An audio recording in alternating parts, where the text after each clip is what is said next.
Isa na namang bitter-anang aktres ang pumanaw, dahilan upang muling magluksa ang buong industriya ng showbiz.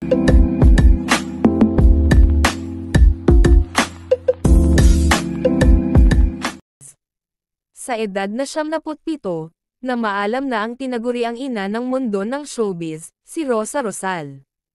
Noong ika-15 ng Nobyembre taong 2025, pinaluhan niya ang maraming tagahanga sa kanyang pagpanaw.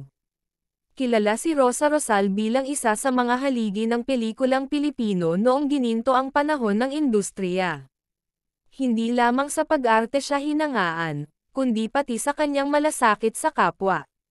Marami siyang naging ambag sa Philippine National Red Cross, na lalo pang nagpatibay sa kanyang pamana.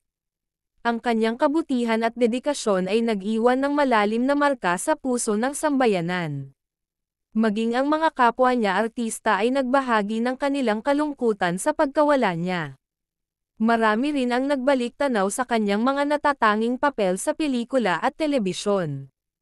Inalala siya ng marami bilang isang babaeng may puso, tapang, at dignidad.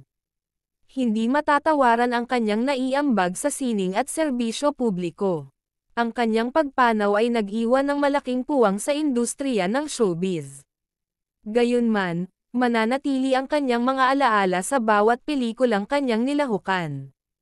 Ang kanyang buhay ay patuloy na magsisilbing inspirasyon sa mga susunod na henerasyon ng artista.